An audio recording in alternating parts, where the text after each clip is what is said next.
그 예배하기 위해서 한 달에 한 번씩 가는 직장이 있거든요. 근데 그 키로수를 재보면 20km가 채 안 돼요. 그러니까 차로 가면 30분이 안 걸릴 때가 있어요. 그 문제는 뭐 우리나라 교통 형편이 그러니까 60분 걸릴 때도 있어요. 심지어 90분 걸릴 때도 있고 120분 걸린 적도 있어요. 종잡을 수가 없는 거예요. 대중교통을 이용하면 제일 간단하지만 그 뒤에 일정이 촘촘하고 많을 때에는 제가 부득불 자동차를 운전해서 갈 때가 있어요. 교통 상황 때문에 진땀을 흘릴 때가 있습니다. 복불복이거든요. 지지난주에 그런 일이 있었습니다. 가는데 비가 오고 차가 너무 막히니까 점점 약속 시간이 가까워지는데 이 진척이 안 되는 거예요. 불안한 마음이, 불편한 마음 그 느껴지는 거 있잖아요. 느껴지면서 그렇게 차를 많이 끌고 나온 거야.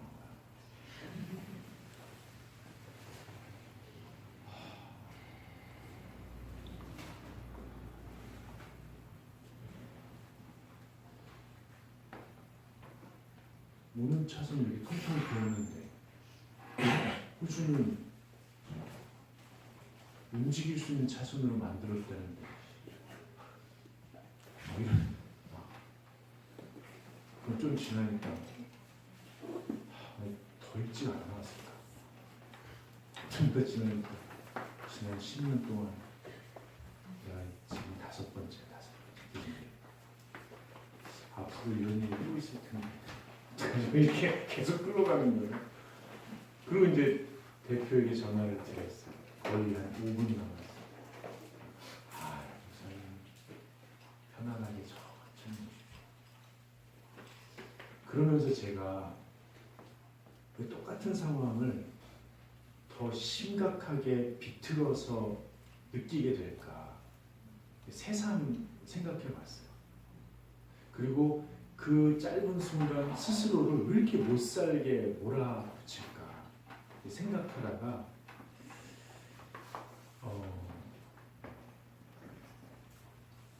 퍼주기 좋아하는 우리 아버지 대신 생계를 책임져야 했던 어머니 열심히 사셨지만 제가 약간 돌봄을 잘 적절하게 못 받았던 생각이 떠오릅니다. 그래서 제가 잘못 태어났다는 생각을 해본 적은 없어요. 태어나지 말았어야 되는데 태어났다 이런 생각은 해본 적이 없지만 이 제품으로 보면 하자 있는 거 있잖아요. 그렇게는 제가 많이 느꼈어요. 그래서 특히 청소년기에는 50살이면 죽겠다 이런 막연히, 왜냐하면 하자가 있으면 수명이 짧잖아요. 50이면 죽겠다, 결혼은 못할 거다, 아버지가 될 자격은 없다 이런 생각이 아주 밑에 깔려 있었어요. 그러니까 자존감이 아주 바닥을 팍팍 긁은 거죠. 안 그런 척 하려고 막 유쾌하게 그리고 열심히 뭐 이렇게 살았던 것 같아요. 근데 하나님께서 이 자존감을 제자리로 돌려놓으시느라고 엄청 고생하셨어요. 지금 그러고 계시고 당신에게 하나밖에 없는 아들을 주셨고요. 또 저에게도 딸을 주셨고, 그리고 제가 막 안달할 때마다 괜찮다, 또 잘했다, 걱정 마라, 또 잘하고 있다 이렇게 계속 다독거리시면서 지금까지 오셨어요. 그러다 보니까 제가 나이를 먹으면서 조금 여유는 생겼어요. 그리고 조금 저 자신을 괜찮게 여기려고 하는 그런 마음도 많이 늘어났어요. 그런데 여지없이 불편한 상황이 생기거나 마음에 안 드는 사람이 생기면 마음이 위축되면서 막 호들갑을 떨고 과도하게 우울해지고 이런 것들이 순간순간 막 쑥쑥 그야말로 그냥 갑자기 훅훅 들어오고. 여러분들은 좀 어떠세요? 이게 저만 그런 건가요? 진짜예요? 저만 그런 거예요? 여러분들 진짜 좀 이상해요. 표정이 어머 저 사람 어떻게 내가 저 사람 같은 목사를 믿고 여기 이런 표정. 그건 아니죠. 여러분들도 나이를 드시면서 조금 더 여유로워지고 좀 괜찮아지시는데 뭐 문제가 좀 생기면 배우자와의 갈등이 있다거나 자식들이 말을 안 듣는다거나 몸이나 재정적으로 문제가 생긴다거나 건강에 또는 뭐 계획한 일이나 여러 가지 업무가 비틀어진다거나 그러면 덜컥 내려앉으면서 막 호들갑 떨고 막 우울해지고 그럴 때가 있죠. 저는 다윗을 보면 이런 우리랑 똑같은 것 같아요. 다윗이 어릴 때 아버지에게 인정을 받지 못하잖아요. 그래서 광야에서 헛된 일을 하면서 나는 이거 하려고 태어난 거야 하면서 계속 시키는 대로 광야에 가서 눈만 뜨면 나가서 양 보고 털 깎고 똥 치우고 이러면서 살았어요. 나는 원래 이런 거야. 근데 전장에 심부름 가라고 그랬더니 때 하고 열심히 가는데 형이 보자마자 너 이 자식아 왜 구경하러 왔지? 그러니까 구경하러 온 거 아니야? 이거 아빠가 심부름 하라고 보낸 거야. 이렇게 하면 될 것 같은데 왜 나한테 이렇게 하냐고? 왜 알지도 내가 뭐 할 게 없이 온 줄 아냐고? 이렇게 막 인정을 받아서 직장에 들어갔잖아요. 우리나라는 청와대에 들어갔는데 사울 왕 상사가 지독하게 견제하는 바람에 또 광야로 또 쫓겨나요. 거기서 10년을 살잖아요. 나중에 정착을 해가지고 이제 가문을 일가를 이뤘는데 나중에 압살롬 아들이 또 배신을 해가지고 또 광야로 쫓겨나요. 이런 거 보면 우리 다윗 왕께서는 평생 광야로 쫓겨나서 동굴에서 먹고 자면서 사는 게 아닌 상황에서 돌봄을 받지 못한 채 살았어요. 그 자존감이 얼마나 낮았을까 이런 생각이 들어요. 근데 놀랍게도 오늘 읽은 시편은 다윗이 노년에 인생을 마무리하면서 쓴 거거든요. 근데 거기 뭐라고 나오냐면 2절을 같이 한번 읽어보겠습니다. 131편 2절입니다. 실로 내가 내 영으로 돌아가고 하나님에게 하기를 저때 나이가 내 어머니 품에 있음 같게 하였나니 내 영이 저때 나이가 더하다.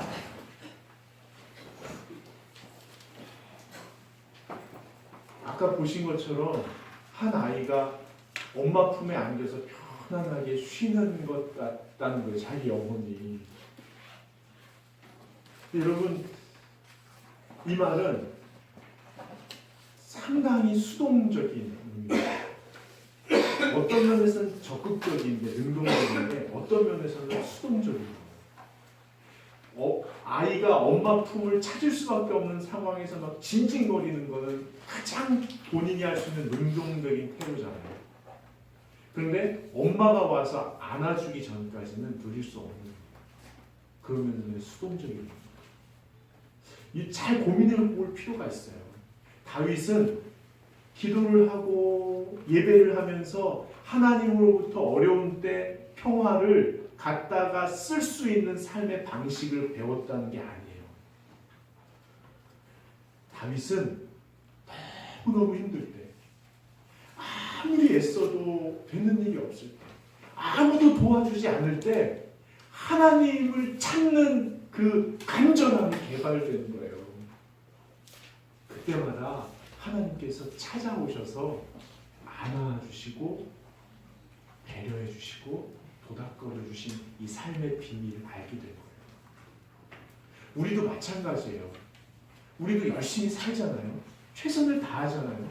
몸이 부서져라 마음이 무너져라 최선을 다하고 있잖아요. 근데 때로는 이래도 안 되고 저래도 안 될 때가 있어요. 이 길도 막히고 저 길도 막힐 때가 있어요. 이 사람도 외면하고 저 사람도 거절할 때가 있어요. 내 마음 아무도 몰라줄 때가 있어요. 그럴 때 힘이 빠지잖아요.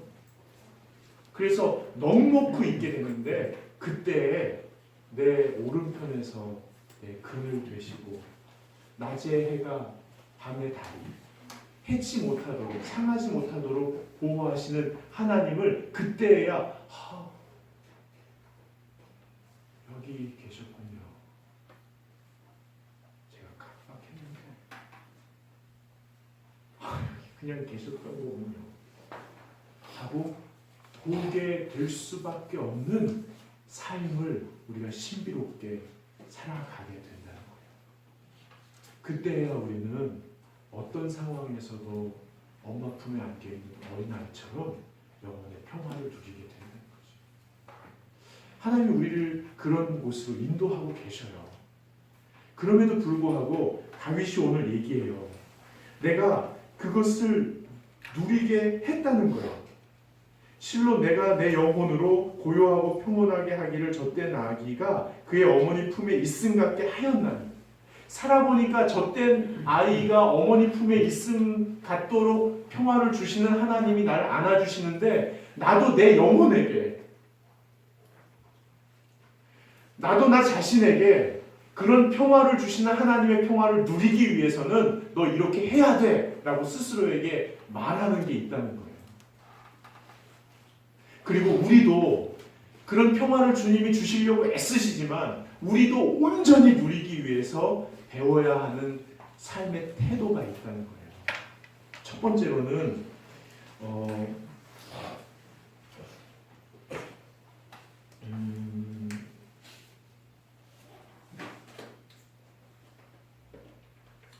이 신앙의 기본기라고 할 수 있는데요. 주님께서 항상 곁에 계신다는 사실을 받아들이는 거예요.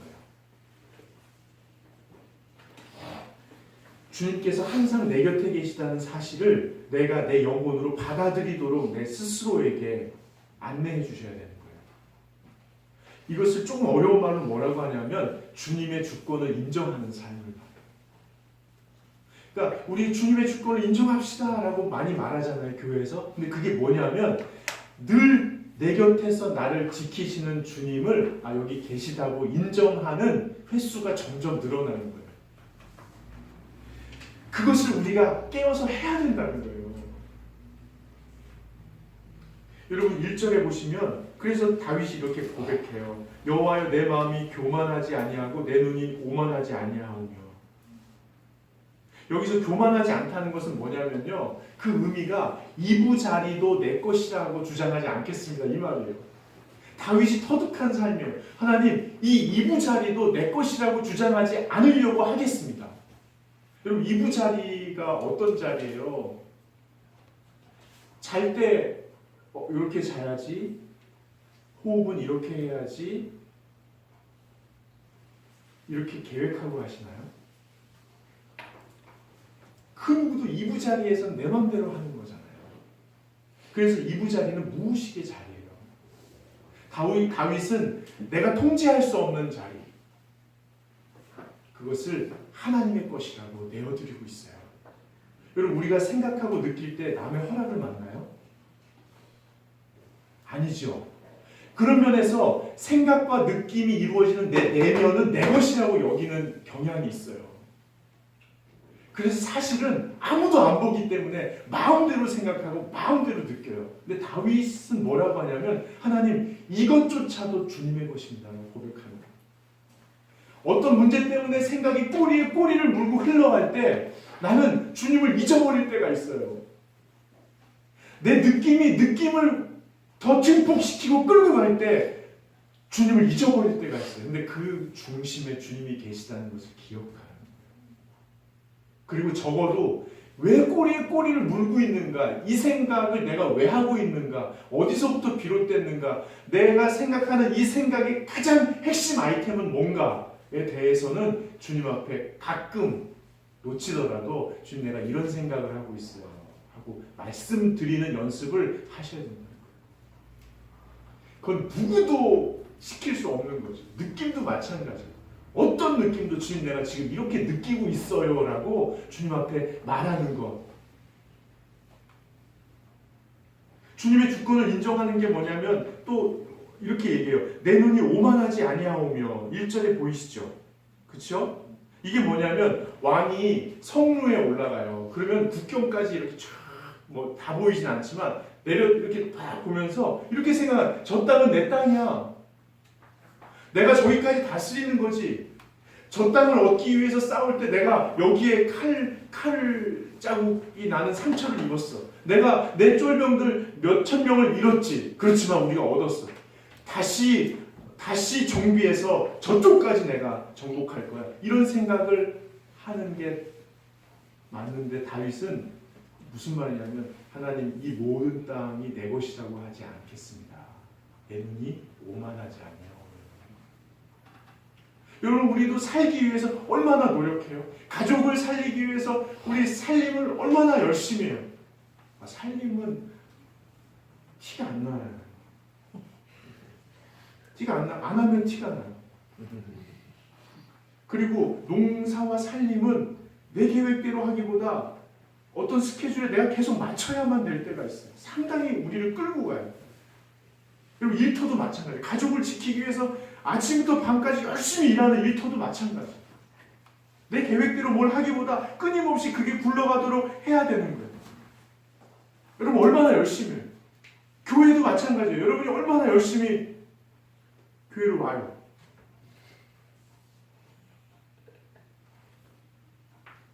근데 내가 이렇게 했으니까 우리 집이, 내가 이렇게 했으니까 우리 회사가, 내가 이렇게 했으니까 교회가 라는 생각이 들지 않도록 주님 앞에 내가 한 게 아니고 주님께서 도와주셔서 지금 내 삶의 터전이 이렇게 가꾸어져 가고 있습니다라고 주님의 자리를 내어드려야 된다. 이 주님의 주권을 인정하는 이 연습이 우리를 하나님의 품에 안기도록 도와준다는 거예요. 여러분 또 하나 말씀드리면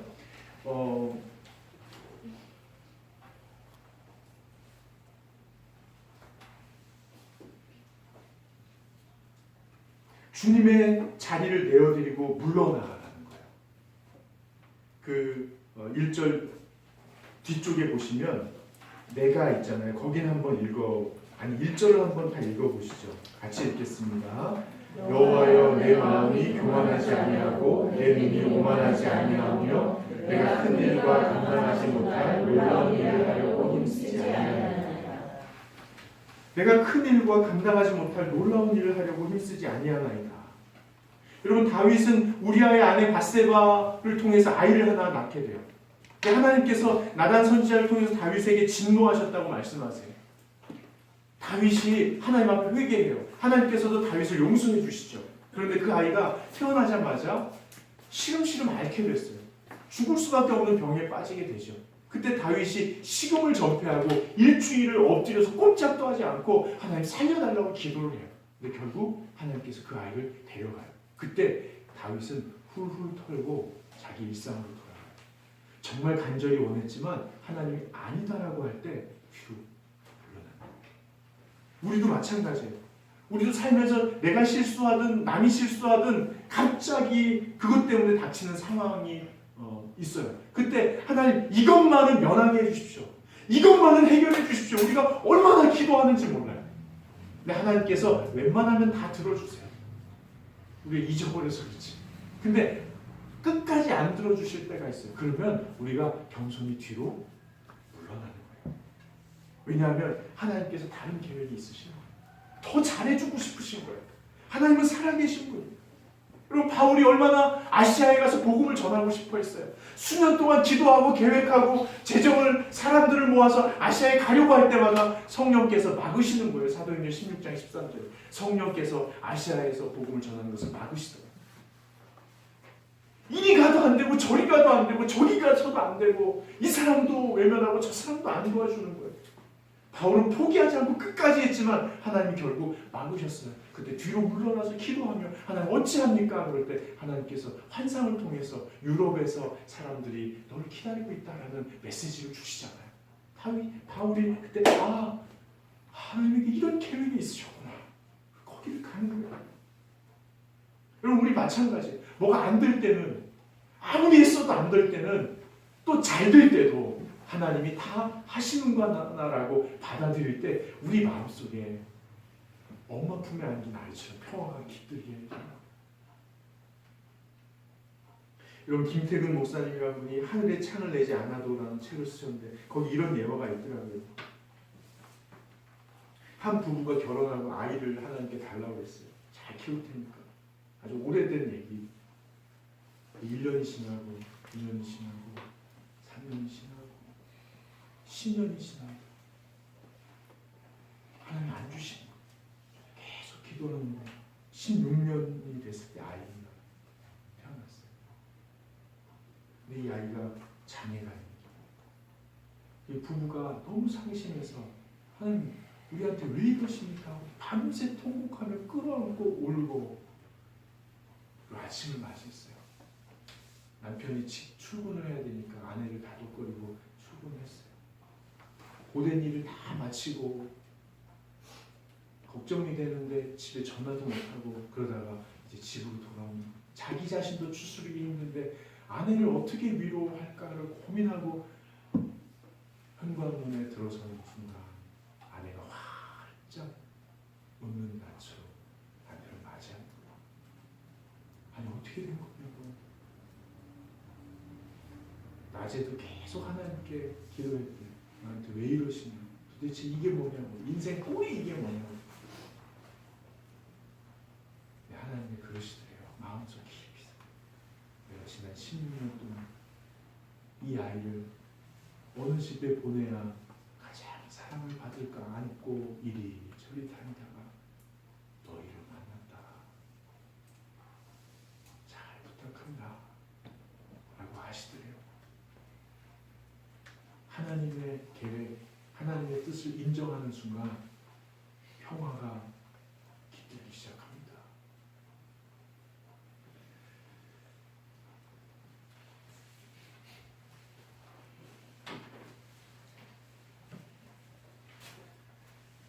여러분, 하나님께서 주신 평화가 우리 영혼 안에 깃들면 우리가 상상도 못할 일들이 일어나기 시작합니다. 먼저 여러분이 강한 용사가 될 것입니다.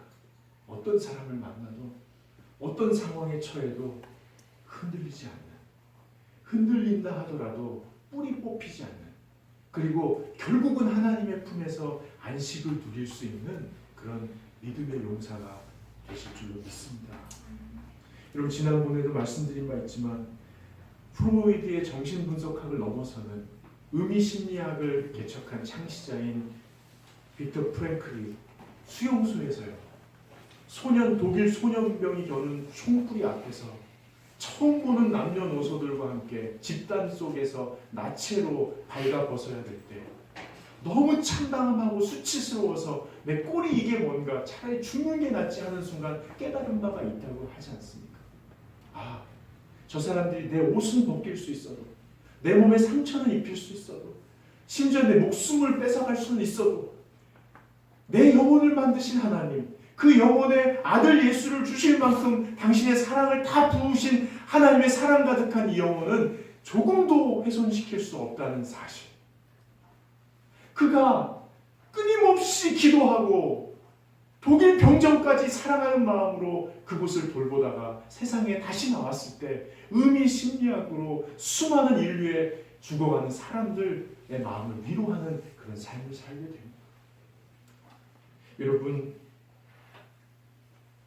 다윗은 우리가 보기에는 광야에서 빼앗기고 찢기고 상하는 삶을 살았고 마지막 주님께 정말 내 인생 다해서 이거 하나는 해드리고 싶었는데 그게 성전 짓는 건데 그래서 재료까지 모아놨는데 하나님이 조용히 부르셔서 야 너는 전장에 나가서 피를 너무 많이 흘렸어. 아니 하나님이 나가라고 하신 거 아닐까? 하여튼 그냥 들어가. 그래서 너는 성전을 지을 자격이 없어. 에? 이제 시작만 하면 되는데요? 그냥 들어봐. 나는 네 아들 솔로몬을 통해서 지으려고 그래. 다윗이 그때 다시 한번 꼭 주님의 뜻을 마음 깊이 받아 삼키죠. 여러분, 다윗은 광야로 쫓기고 돌봄을 받지 못하고 모든 것을 빼앗기고 정말 필생에 드리고 싶은 것까지 거절당한 그런 사람이었지만 우리는 온 인류를 구원하신 예수 그리스도의 이름을 부를 때마다 다윗의 자손 주 예수 그리스도시여 고백합니다. 우리의 삶이 때로는 계획대로 되지 않고 아무도 돕지 않고 내 마음 알아주는 사람 아무도 없어. 그래도 버티느라고 삶의 자리에서 애쓰고 버틸 때, 그리고 살고 싶어서 주님 앞에 모든 주권을 내어드리고 주님 아니면 안 된다고 엎드려 울 때마다 우리 영혼에 깃드는 평화가 우리 아이들에게 흘러갈 것입니다. 그리고 그 물결이 도도하게 흘러서 여러분 일터와 이 세상을 덮게 될 줄 믿습니다.